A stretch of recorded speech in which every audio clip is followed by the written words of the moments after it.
Greetings and salutations, travelers of the internet. Welcome to the Lit Roundtable. I'm Anna. And I'm Joseph, and today we'll be your wise or not so wise mentors for today's audio adventure into all things storytelling. And in particular, today we get to talk about spoilers. Spoiler culture, how the internet has kind of played into spoiler culture and modern media as a whole, and where things stand and what we think about it. So it'll be interesting. I'm interested to hear your takes on things. Me too. Awesome. I'm also excited to hear your take on things. Yeah. So before we dive into that topic, though, we can go over, first of all, our read-along is almost over for Light of the Midnight Stars. One more week as of listening to this. You'll have 1 week to finish the book. Right? Yeah. Yes. Yeah. Yes. Which means that our poll is live for the next read-along. Go check that out if you're not already a subscriber on our Patreon. The link is in the description, and you can go become a subscriber and get voting rights for the next book that we read here on the channel. We've got several options, which I don't have in front of me. Hey, do you have that? Do you have that again? Yeah, I can pull it up for you. Hold on. Give me just Nice. a second here. Because this is very funny I'm that it's using your my picks. phone and you are not. I could read them Right. off. Okay, so I'll read. No, it's okay. I got it. I'll do the no. I'll do the title names from memory to prove myself, but you can do the author names. Okay. That's fair. Go for it. So first, I'm gonna go with Poppy War. By R.F. Kuang. That's right. And then Hall of Smoke. By H.M. Long. See, those two trip me up because they rhyme. Yes. We've got Shadow of the Conqueror by Shad M. Brooks. There you go. Yes. We've got Warbreaker by Brandon Sanderson and Red Seas Under Red Skies by Scott Lynch. Look at you go. I think knew they're most of them. I think they're all great choices. But don't forget to go vote. Yes, go vote. Because we want to announce what the next book will be on the next read-along, so that means you've got a week and a half. There you go. Has anyone voted Well, actually, when this comes out, you will only have a week. yet? Or half a week. I don't know. Get out there and vote, man. We don't have any votes yet, so our patrons need to do that. Yes. We can bug a few of them. Yes. All right.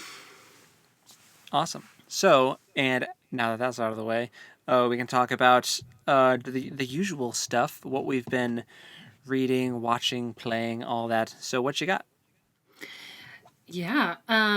Let's see. I was just watching last week's episode of EXU Calamity on Critical Role. Same. And it's very intense. And I'm very glad to be talking to you, but also I would like to still be watching I hear Calamity. Can we also just take a second to comment on how long that episode was? It's like 5 hours and 20 minutes. Yeah, I'm only like 30 minutes in, so don't spoil anything. Yeah, I only just now kind of wrapped up the combat and is definitely like 2 hours in. Wow. Okay, so this is a long battle. It's a long fight. I mean, it's cool watching people show off their abilities and stuff, and there's some crazy bonkers stuff that they're doing, but it's definitely like a high level fight with all these characters, but so it's entertaining, but like holy smokes. It's a long one. Anyway, continue. Yeah. Obi Wan Kenobi on Disney Plus. So very good. I cannot wait until we have an episode to talk about it. But we're waiting to do that until it's all done. But Yes. Which we can touch on that later in our main topic on why we're waiting to talk about it. We talk about spoilers because I haven't seen the latest Yes. episode, so don't spoil haven't it for either. me. I also haven't seen it, so it's all good. Okay, good. Let's see. I am still watching Spy Family. It is still airing, so there's new episodes every week. I didn't realize that on the last episode. I thought Nice. maybe it was one of those episodes where like that could have been the end of the season, but it wasn't. Okay. Which was happy to find out. I haven't watched any weirdo Studio Ghibli movies recently. Yeah. I think that's it. Wow, is that really it? That can't be it. For watching? 3 shows? I mean, Critical Role takes up some time. Have you seen any more It Campaign does. 2? I have not. Life's been a little crazy over here. Mm-hmm. Yeah. Um, Just a wee bit. Yeah. I just can't believe those are the only 3 things I'm watching right now. Well, reading. What you got? Okay, so for reading, I should have written this down. I'm so Well-oiled sorry. machine. I'm so sorry. I didn't have any time to think today at all, other than to Same. send you I like your topic. Same. I just feel like I have to have been watching something else, and I'm just drawing a total blank on it. Maybe it'll come to me later. I mean, we did. Okay, here we go. We started watching Jujutsu Kaisen. That's it. That's the thing I couldn't think of. There you go. You're welcome. We did start watching Jujutsu Kaisen. Thank you. That's funny. Coming in clutch. I appreciate it, because that was going to drive me crazy that I couldn't remember the other thing I've been watching. Okay, so for reading, By the Shores of Silver Lake by Laura Ingalls Wilder. Still going strong with that. We'll have it finished next week. So, and I finished volume 2 of Witch Hat Atelier, whatever. I got the 2nd volume of the Leia manga. I have not read it yet, but I have it, and I'm excited about it. Cool. Yeah. Oh, I'm still reading Girl Serpent Thorn as well, which is a fantasy. Mm-hmm. It's very good. It's like blowing my mind a little bit. It's great.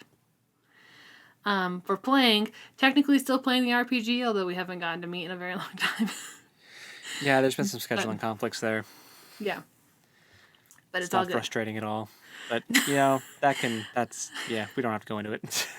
No. Anyway, so that's what I got. Not a whole lot. Mostly just trying to survive. Mm-hmm. Yep. So. You know what's great about just trying to survive? Real life is escapism. So true. Sweet, I should delve sweet into escapism. it more. I mean, to be fair, there's so many things I want to talk about the Obi Wan Kenobi show, and I can't right now. So. Right, exactly. Yeah. Yeah. So, my turn. I will start with what I'm watching. Similar to you, Critical Role, EXU Calamity. I am still plugging away at last week's episode. I'll get there. We're watching Jujutsu Kaisen together, and that's been really good. I hope and I did also start watching Fairy Tail, because that's like a really popular anime too. We only made it like most of the way through the episode before Hope fell asleep on the couch, so maybe we'll try to pick that up again later. Also, we started watching a YouTube series called A Slap on Titan, which is a parody of Attack on Titan. That's really funny. It is pretty hilarious. I mean, it's wildly offensive, but it is. Yeah, it's funny. It's really stupid humor, and if you haven't seen Attack on Titan, you will not understand it. So just so you know, so if you really like humor, that's just like super low hanging fruit, and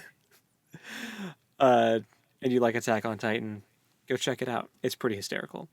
We were actually doing that while we were building our Lego set that we got for our anniversary, our big haunted house Lego set. So we were watching that while we built it. It was pretty fun. Nice. Still, we did finish The Force Awakens because we're going through the Star Wars stuff. Oh, we also finished, we watched Rogue One also.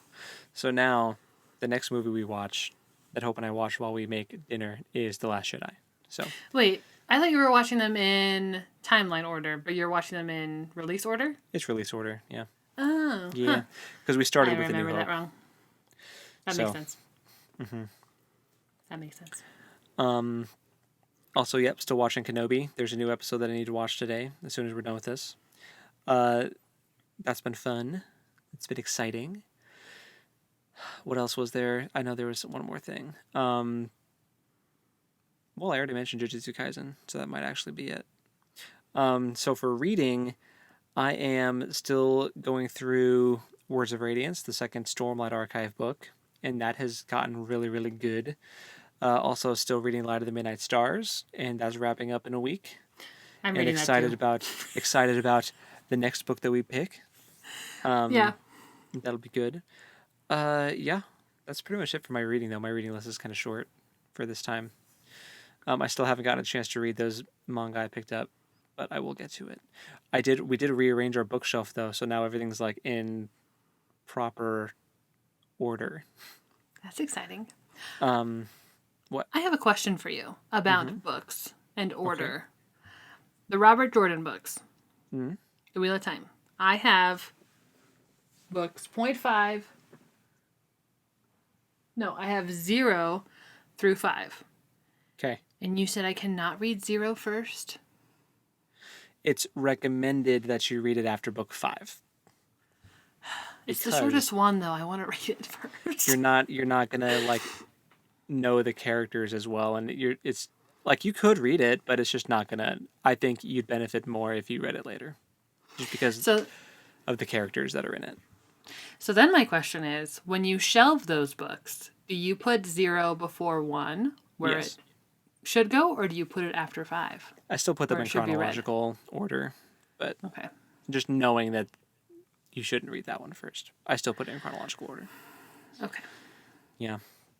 Little tangent. It's also not like, but also that book wasn't written until like later on, and maybe if you read them in release order, like I don't know when it was released, but Yeah. Okay. who knows? But yeah. Okay. So that's pretty much it for my reading. And for playing, still playing Bloodborne. I've actually made a lot of progress on Bloodborne, not gonna lie. I've beaten a couple of bosses in one try. Don't mean to flex, but I'm proud of myself. And still playing Lego Star Wars and the One Ring RPG. Yeah, I feel like there was something else in there too that I kind of started on a whim and have forgotten about, but it's fine. Yeah. Oh, also Hope and I, for playing games, we got that newest expansion to Villainous, the Disney Villainous games, and we got to play a round of that. I got to play as Syndrome from The Incredibles, Ooh. and I won. So is it the Pixar like villains, or They did add some Pixar ones in this latest one. They had Syndrome, and I think Madame Mim is in there. She's not Pixar, obviously, but she's in there. I would love to play as Madame Mim. Who was the last one? Who was Hope playing as? Oh, Lotso from Toy Story 3, the bear. Oh, ooh. Yeah. He freaks me out. Yeah, he's pretty freaky. Yeah, but that was fun. It was a good time. So, and Hope and I played a game of Dominion the other night when we canceled the RPG because I was like, I'm playing a game tonight. And yeah, anyway. Do you know what I did that night? This is kind of exciting. I host the middle school book clubs. I'm going to be hosting a middle grade. And actually, the book clubs are middle grade, not middle school, because we've got 8-year-olds. Anyway, a middle grade writing club, and I am so excited. It's going to be so right fun. In your wheelhouse, man. I know, it's going to be so fun. I am so pumped. Be fun. Yeah, and it's going to be creative writing, so not essay writing. Essay writing has its time and its place. But creative writing is so much more fun. Yeah. I'm so pumped. So super cool, dude. Yeah. So I worked on my curriculum for that. Nice. Yeah. Awesome. All right. Well, I think it's time to go ahead and dive into the topic at hand, which, spoiler alert, it's going to be fun. So we're talking about spoilers today on the Lit Round Table. So what's your general, if someone just asked you what is spoiler culture, what would your off the top of your head response be? I mean, I don't know that I've heard the term spoiler culture, like, specifically, Hmm. till you texted me about it. Oh, okay. Like, I didn't realize that it had a name. Hmm. But I assume that it's the culture of spoiling things for your friends on purpose. Is that what you're talking about? Sort of, yeah. So, I Okay. mean, so there's actually a pretty big discussion to be had about storytelling, especially in TV and also in movies now.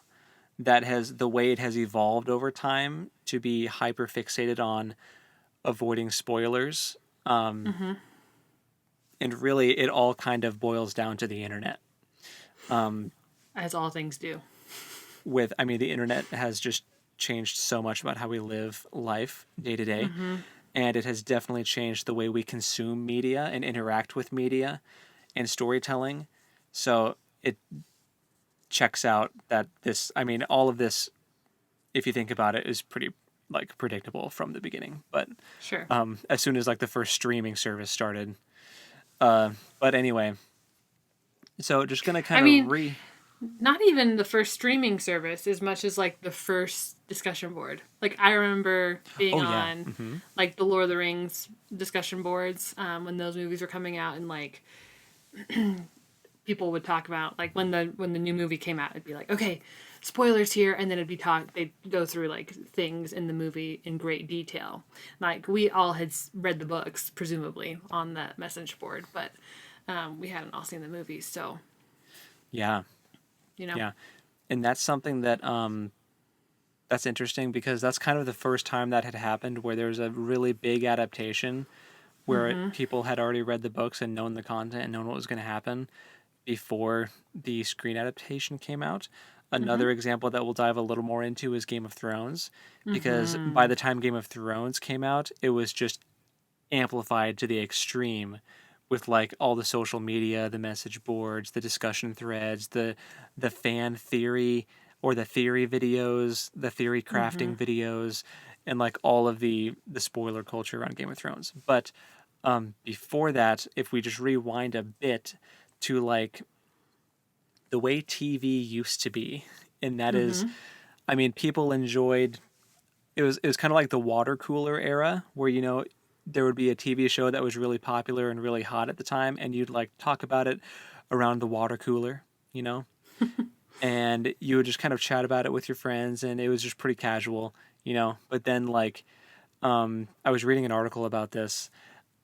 The whole mystery box storytelling that J.J. Abrams loves, like with Lost, Mm-hmm. um, just the idea of having this mystery that people can talk about and discuss Mm-hmm. is like a really really big thing, especially, and like it was really big with like Lost, and I feel like it never really went away because it's just kind of evolved, you know. um Yeah, I mean, when you think about old TV shows like even original series Star Trek and like Gilligan's Island, like each episode is very episodic mhm, in that like the full storyline of that episode is completed in that 25-minute slot. mhm, Or 45 minutes an hour spot, right? But you didn't have like these long overarching storylines. I mean, Gilligan's Island, they're trying to get home, but you know they're not going to because the show must go on.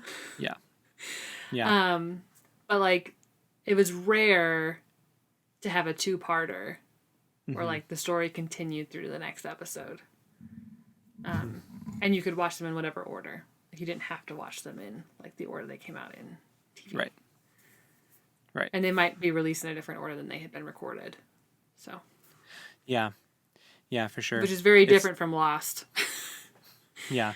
So yeah, the whole thing with like with Lost in with like the mystery box storytelling is that it encouraged discussion and it encouraged theory crafting, but at the Mm-hmm. same time, it also uh, production companies have kind of gotten into a spot where they are so focused on making it an experience that they really want you to watch it live and be part of that experience. Mm-hmm. And that started with like Lost, also like Breaking Bad, um, those really popular shows where if you weren't part of that experience of watching it live, you kind of feel like you're not as good of a fan as the people that are watching it live.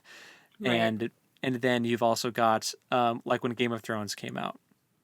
When Game of Thrones came out, it was kind of unique in that a lot of the books had already come out and people already knew about the plot that was happening in the show, but at the same time, they were still theory crafting too because the book series wasn't over yet.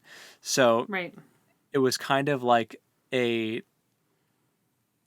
just a weird social dynamic of there's the book fans and the show fans, and the book fans know more about the show fans. The book fans will talk about this far off wedding that's going to happen in the future, and it's like ominous, you know, Right. and talking about like, oh, don't spoil the end of season 1 for them. They haven't read the books. They don't know about what's going to happen to Ned. You know, it's Yeah. like that whole thing was just amplified so much by social media and message boards, like you said. Like Game of Thrones was really like the biggest catalyst of the spoiler culture of Yeah. not wanting to spoil things for yourself and wanting to interact with something live and like, oh, did you see this week's episode? Oh, you didn't see it? Okay, I won't spoil it for you.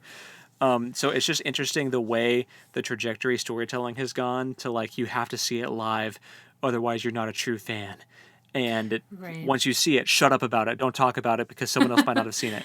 You know? Right. Yeah. Well, and like there's also live tweeting now. So when really popular shows are airing, like sometimes the actors will get on and they'll live tweet as the show goes and interact with fans, which like I personally don't think that that would be a fun way to enjoy a show as it's coming out. But Yeah. because I'd rather be watching it than like looking at my phone trying to follow the Twitter conversation around what's happening. I agree. Yeah, I would But much some rather. people really like that. So apparently. Yeah, I would much rather not be engaged in social media while I'm trying to enjoy a story. You know, like Yeah. talk about breaking the escapism. Too much real life. So, and also, so after Game of Thrones, then you have Marvel. So Marvel has become notorious for its like the way they handle spoilers. Like in Endgame, especially for Avengers Endgame, they had a spoiler embargo that they asked the fans to participate in, where they basically asked people not to discuss the contents of the movie until a certain amount of time when most people would have seen it. So Sure. and that has really become they kind of took that that mentality of I have to see it, I have to watch it live and be there for it, I have to stay all the way through the credits to watch the end credits scene, you know, otherwise I won't have the whole story, and I have to have the whole story. And so they really just took that mentality and that idea and ran with it. And now it's like, oh, did you watch the latest Spider-Man? Oh, no, I haven't. It's like, oh, well, then you can't watch Doctor Strange because it's not going to make any sense, you know? Like, it's just like there's that whole mindset now too, where it's kind of turned into this thing where like you have to see every movie. Like in the Infinity Saga, you got to see all the movies. You have to watch 300 hours of content or whatever. But it's just interesting the way the internet and spoilers has shaped the way that people ingest media like that. And Interesting. Marvel has really perfected kind of Yeah. weaponizing spoiler culture. But I guess so. I don't love the idea that you can't go into a movie that's like a different character. Like I don't love that people are saying you can't watch Doctor Strange unless you've seen the newest Spider-Man movie. I that's get just an it. example. I know, but I'm just I don't love that. I would much rather like I feel like with Star Wars, like there's an ideal watching order, right? But if you don't watch them in that order, you're going to be okay. Yeah. Like you'll figure out what's going on. Some things might not be as like much of a revelation as if you had watched them in a particular order, but I don't know. I just I don't love that. No, me neither. It kind of makes me like not want to engage with the Marvel content anymore because there's too much of it to keep up with. Yeah, there's too much of it for sure. Which we've talked about that before, but a better briefly. example would be, oh, have you not seen WandaVision? Well, then you can't see Doctor Strange Multiverse of Madness, because she's one of the main characters in that movie. Which that's kind of an accessibility issue, if you ask me. Like, you might have money to go see a movie in a theater, but you may not have the money to subscribe to Disney Plus. So, if you're not a subscriber of Disney Plus, you're missing out on this huge story arc that directly impacts this movie that you could see in theaters, and like, it's causing an accessibility issue in my mind. I agree. Like, that's not fair. Yeah. To people that don't have enough money but still love the story. So or maybe don't have enough money but like don't have the same priorities. Yeah. So the real message to the whole Marvel thing though is the way that they have kind of weaponized spoiler culture. They've turned it into a thing where they've like manipulated it to where you're so eager to go see it the day that it comes out to avoid the spoilers. Oh, and for sure. if you don't go to see it that day, like you're panicking and you're avoiding looking at your phone for an entire day if you have to wait and see it the next day, So it's been weaponized by these studios to make people want to go see it day one. So, and it's obvious looking at it from like an outside perspective that that's what it is, even though they act like, oh, we're so excited to give you this new piece of content. Oh, don't be mindful of everyone else, so don't spoil it for everyone. Just you saying that makes people want to go see it on day one. It's a marketing technique, It's all marketing, man. It's all about money. Sneaky. Oh. Yeah. I honestly had not made that connection. Yeah. Mostly because, and I'm curious to hear your thoughts on this, like spoilers don't bother me that much, which is why I always ask you things like, does this person die? Because it doesn't bother me if I know that ahead of time. Like I was the kid that would like, if I was reading and I was getting to the intense part of the book, I would go to the last page and just read the last page. And it wouldn't make any sense. But, and then I'd go back and finish reading. Like, and if a story beat gets spoiled for me, it's still going to be entertaining to me to see how we got there. But I also know that other people don't like spoilers. And it's not that I'm seeking them out. It just doesn't bother me when it happens. Yeah. Like there's a character in campaign 2 of Critical Role that we talked about it briefly on a previous episode, that it got spoiled that they're, off the show early. And that didn't bother me because I still don't know how it happens. So, and I wasn't seeking out that spoiler, but that's fine. And I have too many other things to be stressed out about to be worried about spoilers. Yeah, for sure. But so I'm curious if you're like, because I know that like Hope will avoid certain spaces if something she wants to see is out and she doesn't want spoilers. Yeah, because the thing is, there is something to be said about wanting to see a story be told in the way the storyteller wants, and for you to like not have information revealed on like twists and stuff until the proper time in the storytelling. Like that's totally valid. So people that want to avoid spoilers, like I totally understand you, and I'm with you on a lot of different franchises. Like, if some, like, I don't know, Star Wars, if Star Wars got spoiled before seeing The Force Awakens, this is a good segue. If before seeing The Force Awakens, it got spoiled for me, which, spoiler alert, that Han Solo dies, I would have been very upset that got spoiled before I'd seen the movie. Just because there was so much hype and build up to that movie. It's like, oh, the first Star Wars movie back since Revenge of the Sith, and I'm so excited for it. And then if that got spoiled, that would have been so sad. Yeah, that probably would have bothered me, that one. Yeah, so I guess there are instances where I would rather it not happen, but I guess I just try not to get bent out of shape about it. I feel like you're a little more sensitive maybe to, well, it depends on the franchise, right? If it's a really near and dear franchise to you, you'll care more. Mm-hmm. But Mm-hmm. maybe TV shows, maybe you don't care quite as much about TV show spoilers as movie spoilers, maybe? Maybe that's possible.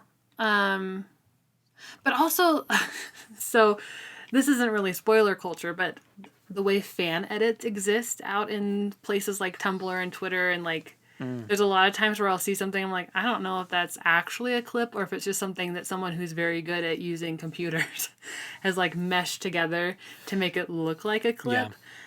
And so I just generally don't trust most things that I see online either. And I also expect trolls to say things just to make people upset. So I'm like, is that a spoiler or are they just trolling us? I don't know. so Right. so I try to like balance all of those like different elements in my mind. I'm trying to think of a show that I watched that I had like seen something and I was like waiting for that thing to happen and it just never did. I think there was like a character death had been spoiled for me and I was just like on the edge of my seat the whole time I was watching the show waiting for it to happen and it literally never did. It was just Nice. some weird fan edit. And I was like, when does this character die? Was And it they an literally anime? don't. I don't think it was an anime. I think it was like a I can't remember. I've watched a lot of like procedural dramas in the past. Yeah. Like Blue Oh, Bloods okay. and like that kind of show. Or Castle. But I don't know. I can't remember what show it was. But Yeah. anyway. Yeah. But speaking of Star Wars, that's a whole other Star Wars is a whole other aspect of the discussion just with because it's also Disney owned, Right. right? So same kind of mindset going into it about the spoiler culture weaponized by their marketing team, but also But that's new Star Wars. That wasn't happening oh no, I'm when talking the specifically prequel about trilogy. after Disney took over. Okay. Specifically about that because look at like all the build up to the Force Awakens and also really quick because this ties into Star Wars also. This is just something that Disney does now. They'll release trailers for their movies with footage in the trailer that's not even in the movie. And That's not uncommon though. Like well, that has always been a Disney thing. but the sole purpose is to try to throw people off so that it's not spoiled. Right. You know, it's just another aspect of the spoiler thing. Like Yeah, I'm just there's a clip from the trailer of Infinity War where you see Hulk, like big green hulked out Hulk, running with everybody else, even though he's never hulked out in any of the movie except for the very beginning, which isn't where the trailer's from. So like someone dedicated time to animated hulking out, like hulked out Green Hulk, even though they knew that he wasn't going to be in the movie. So right. it's just so weird. But that's really not new though.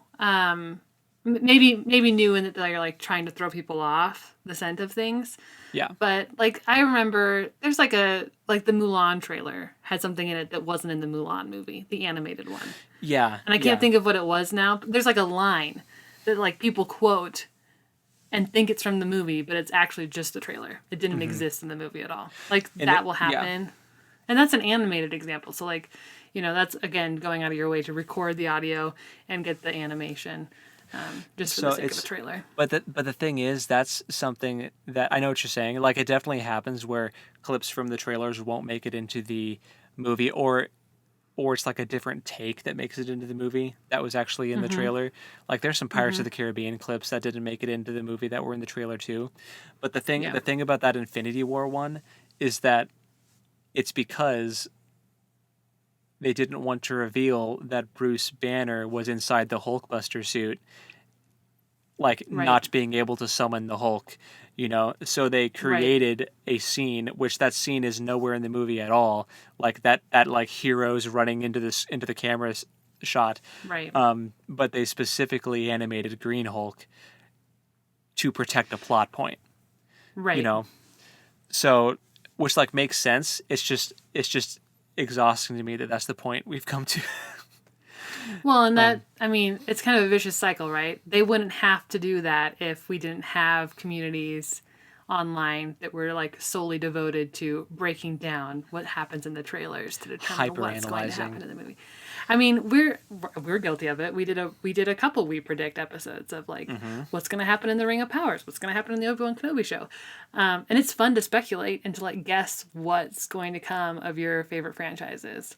Yeah, for sure. So, and to see what's going to actually happen.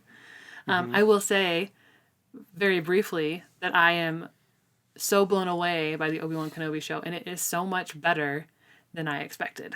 Really, that's good. And I had like high expectations. They've done some things that I was not expecting for sure.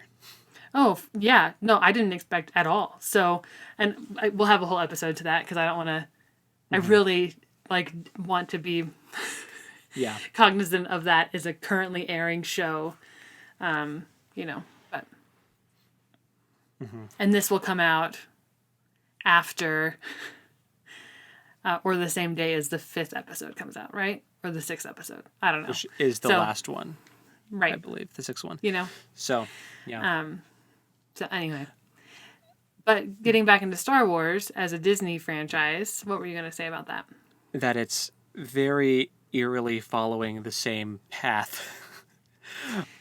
It's starting, particularly with the Disney Plus shows. Like there's some, like the movies have been pretty like standalone that they've done with like Solo, Rogue One. Rogue One's one of my favorite Star Wars movies ever. Agreed.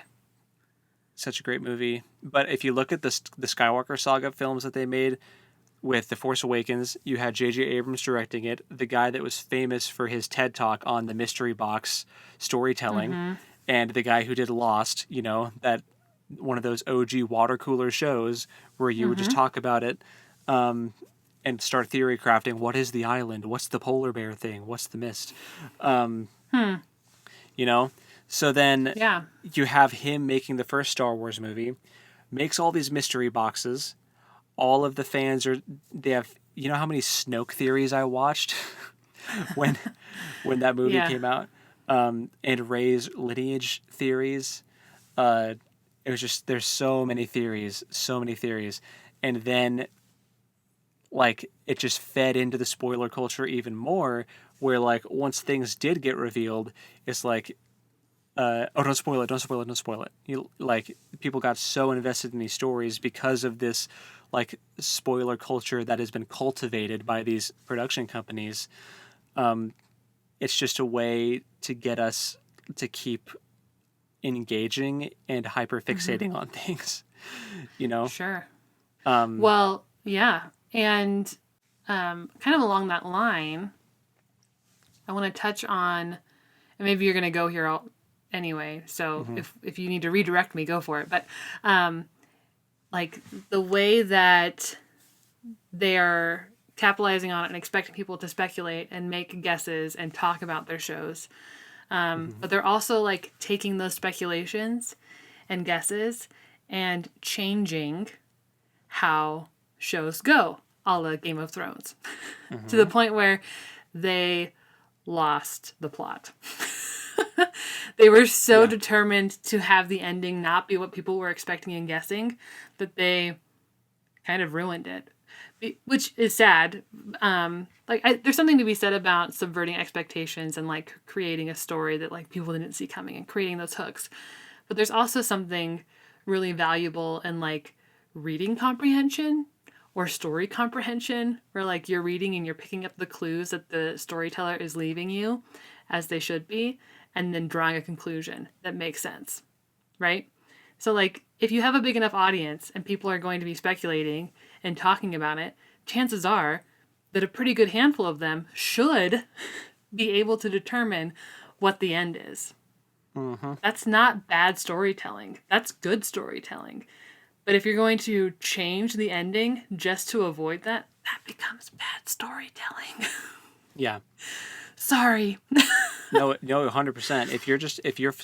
If the spoiler culture has infected the writing room, where it's bad. Where you're trying so hard to avoid like plot points from the fan theories from coming true. Like you don't want that to be true because that's a spoiler in your eyes. If they guessed my plot twist right, then that's a spoiler. I have to come up with something that they didn't guess.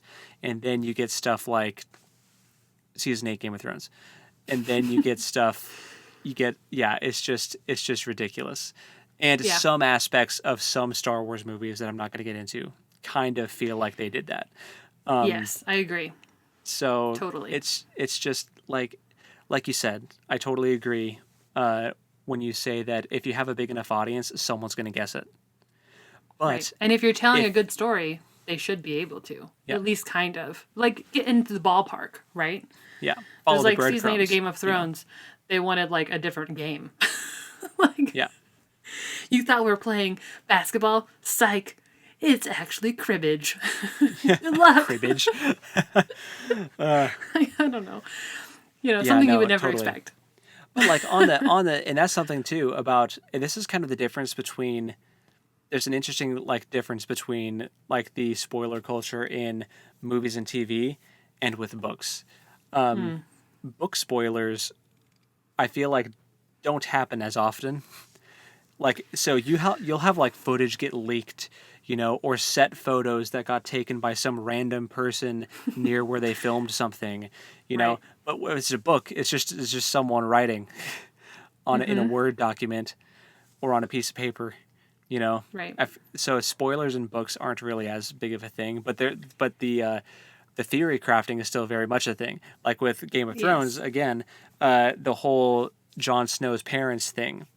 Who were his parents, and like how did that whole situation happen with him becoming an illegitimate child of Ned Stark, or seeming to be. And that was something where fans totally guessed it before it was actually revealed. I don't even know if that's actually been revealed in the books. I don't think it has, but it got revealed on the show. I think I haven't read all the books that are out so far, but in the ones that I have read, I feel like it was very heavily implied that it was Lyanna's son, but not necessarily the father. Yeah. So that's like one of the most, even before it was practically revealed, it was like one of the most popular fan theories for Jon's upbringing. But the thing about George R.R. Martin is that he goes out of his way to avoid the message boards about his books. He doesn't want people's guesses influencing the story he wants to tell, which is good. Yes. Unfortunate that that his TV show finished before he finished the books.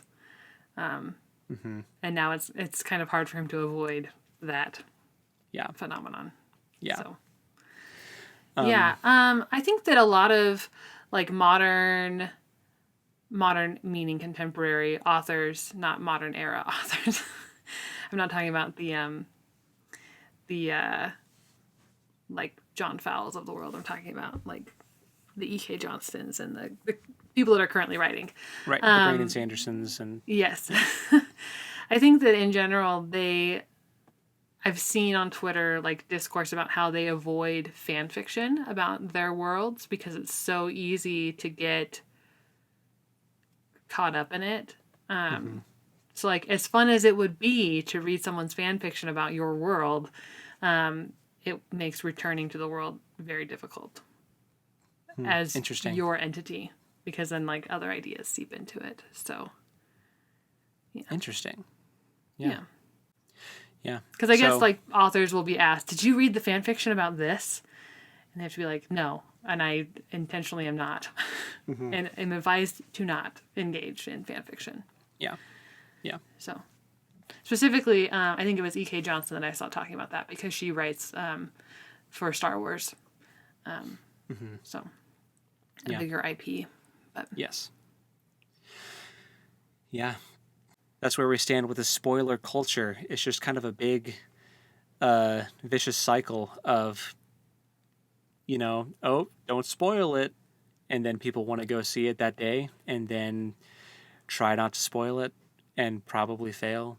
Or you do get the trolls online that just post spoilers out of spite, just because they're agents of chaos and must be stopped. But So at what point do you think like something is beyond like deserving a spoiler alert? Oh, that's a great question. I don't know. I mean, I feel like if the movie has been out, like if you see the movie in theaters and the movie is now available to stream or purchase, by that time I think you're safe to like within reason. Like I still would not, even if a show has been out for a long time, there are still some things like in a format like this where we're just talking, but like anybody, any Joe Schmo could watch it. I would still avoid certain things just in case they hadn't seen that Right. piece of content yet. Which is why we accidentally got in trouble talking about like Eliza Block Lamora spoiler in a previous video because Yeah. wasn't that the book? I think it was. Yeah, we were reading The Dragon's Autumn Twilight, and we just compared someone in that book to something that had happened in Eliza Block. It wasn't really. It was a very soft spoiler. Yeah. But that was kind of one of those moments. It was a misunderstanding, but a valid point was made. Like, hey, if you're, don't spoil the books you read along with already. Because what if we're, doing them out of order? I was like, oh, that's a good point. Yep. But. Yeah. So even the spoiler culture affects us here at the Lit Roundtable. It does. I mean, and we are intentionally avoiding talking about certain things until a more appropriate time. But I just wondered, like, because you see things like there was, like if I talk about Pride and Prejudice and I reveal like Mr. Darcy ends up marrying Elizabeth, like I don't feel like I need to put a spoiler alert on that because it's a book that's been out for over 100 years, and if you aren't familiar with the storyline, then sorry, probably not your genre, but but also like if you are talking to someone and they say, oh, I'm reading this for the first time, like it's a general understanding of like, oh, that's great, what part are you at, and like seeing where they are in the story journey without wanting to like reveal anything that would take away from that experience. So kind of a weird dichotomy to live in. So as far as like what it's going to look like in the future, I think it's just I think this is just the boat that we're in. I don't see it improving. I think it'll just be now that, well, with the internet being where it is and social media being where it is, I think it's just going to be, this is kind of the way the internet has impacted storytelling, and it's just what we're going to have to deal with because spoilers are really easy to come across in an online space. And well, in GIFs alone, like GIFs can spoil things. And TikTok and oh, for sure. Tumblr, Twitter, Facebook, like it's so easy to get something spoiled for you. And I mean, I don't even know how some people do it. Some people will avoid even watching trailers. And I was like, man, even if like you must have YouTube Red or like Premium because I can't avoid trailers because those things will pop up in front of the YouTube videos I watch, like But I think this is just the way that it's gone. And I kind of, part of me wishes that we could just go back to the way it was before internet, where it was just like in the time of Stranger Things, where you went and rented a movie, a VHS, and it was more like, it wasn't about the movie getting spoiled. It was just like, oh man, the ending is crazy, you're going to love it. And then they give it to you, and then you walk off and watch it and bring it back. Like, I don't know, it just seems like another era that it was way easier to avoid spoilers. You just hit me in like the nostalgia bone for Blockbuster. Like, I just miss it. It's funny you brought that up because I just was talking to a friend about they were watching a movie with their kids, and I was like, I've never heard of that movie, and they were like, oh, it's an old one from like the 90s, early aughts. And I was like, that's weird because I was like definitely in Blockbuster. I can't believe that name isn't familiar. And I looked it up, and like even the cover wasn't familiar, so I was like, I don't know, wasn't in my Blockbuster, I guess. But but yeah, so it's because you remember the movies that you saw on the shelves in Blockbuster. Like I remember seeing the Texas Chainsaw Massacre like VHS and being like, that looks scary. The Hills Have Eyes. I've still never watched it. And I remember like seeing the Lord of the Rings on the shelves. Mm-hmm. The Fellowship of the Ring, anyway. And the other ones. But the Fellowship was the last one on VHS that I remember. Yeah, yeah. See, that was the era of not wanting to spoil your movie with the cover art on the right. the VHS cover. But, that's funny. That's true. Yeah. You know, I kind of wish, I don't want to go all the way back to like no internet, but if we could go back to message boards where like you had to actively seek out the community that you wanted to engage in. Like it wasn't just like everywhere. right. Like it wasn't all over social media. It was like a specific place on the internet I went to like talk to other nerds about the Lord of the Rings. Mm-hmm. And we were all very like conscious of, you know, like spoilers ahead. And if you don't care, carry on. If you care, stop here. So it's like, more nitpicking. not pre-internet, but pre-social media, pre-Facebook. Oh, for sure. Yes. Yeah. I would do that for so many reasons. Mm-hmm. I wish Facebook got deleted this segment. Yeah. After I go like, get all my I'll go get all my photos off of it, and then they can right. just delete Facebook. You know? Yeah. Yeah. And I would miss like some friends there, but I would not miss I miss the days of Facebook where it was literally just glorified MySpace. Mm-hmm. There weren't ads. There weren't dumb memes. It was just your friends talking about what they were doing. Mm-hmm. Making bizarro, vague book statuses. In a relationship, and it's complicated. Yes. The drama. Yes. Yeah. But the internet and social media have definitely shaped how storytelling happens. Mm-hmm. Even with actors, I mean, look at Tom Holland. I mean, he is notorious for accidentally spoiling things. They will give him copies of the script that are wrong. Mm-hmm. Like actors can't even trust the scripts they're given and the lines that they deliver. Like they won't even have any idea what the story is going to be until it's out, which I think is terrible, because how is the actor supposed to convey an emotion as the character if you don't even know what the story is going to be, you know? I totally agree. And I wish that, I don't know, there's something about that, like actors not knowing the story they're telling, that like really bothers me. Yeah. And I can't like quite put my finger on why. Why it bothers me so much. But because it feels like there's trust issues, you know. There's trust right. issues. It feels disingenuous. Yeah, either the studio doesn't trust you to not blab your mouth, so they're giving you all these fake scripts, or the studio doesn't like they also don't want you to be spoiled. Like you're the actor, right? Right. So what the only logical reason for them giving multiple scripts is that they're afraid that you're going to spoil something. You know what I think it is, though? Like, what about it that bothers me so much is that when we watched the extended edition of The Lord of the Rings and we watched the commentaries and the extra features, which, like, there's tons of them and they're amazing. So, dear listener, if you have not delved into that part of the fandom, highly suggest it. But all of the actors and all the people involved on those movies were so in it. They cared so much about the story they were telling and what that was going to mean for the fans that have loved the story for forever. And they wanted it to be something special. And it is. And it continues to be something very special. And so I think that I want that same kind of care and consideration given to everything, which is like not feasible, right? Yeah. Not every movie can be the Fellowship of the Ring. The bar is set too high. Like Ian McKellen is not in every movie. Unfortunately.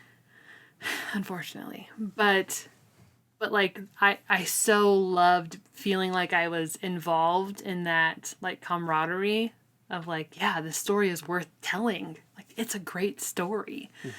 Like I want that same kind of feeling. And if the actors don't know what the story is they're telling, like that's a shame that they don't get to be part of like telling the story that they think is really cool and important. Yeah. Even if it's just a Marvel movie. But even the Marvel movies have like important messages in them, theoretically. Which reminds me of something that I'll have to talk about on the Kenobi show, so I'm not going to get into it here. Just whether or not actors, like say they're reprising a role that someone else had, like whether that actor should watch that performance and try to copy it or try to do something new with it. Ooh. You know, I mean, I'm not even talking about like Ewan McGregor and. No, I know. You might know, but we'll get into it. I gotta write that down. Hold on. Actors reprising roles of other actors. Because that gets into like Stargate too. Oh, Daniel Jackson and James Spader and Michael Shanks. Which Michael Shanks over James Spader every day of the week for me, man. But that's a great. Yeah. You know what? That can be the next one you lead. Because I think the next one I lead will be the Kenobi one. Okay. So then we'll have that next episode idea. So that's coming soon. So I will definitely get into it when we talk about Kenobi a little bit. Yeah. But then we can go more in depth into actors reprising roles that other actors have already played in a different episode. So, yeah. Yes. But that's pretty much all I got for spoiler culture. It's a thing. Man. It's definitely a thing. It is. And it's a thing that I hadn't like fully grasped the scope of it until you started talking about it. So thank you for bringing it up on the podcast so I could learn something. I hadn't thought about the marketing aspect of it. Yeah. Yeah. Which I think just makes me a sucker. But that's okay. Yep. I'll still go watch movies by Disney. Yeah. Alrighty. So, I guess that's where we'll wrap it up. Go subscribe to our Patreon if you haven't already to vote on our next read-along book. Really excited about the submissions or the list that I made. Yeah. So I'm excited to see which book we're going to read. So go vote if you hadn't already. And I guess until next time, go read something cool. And we'll talk at you next time. Later. Careful for spoilers.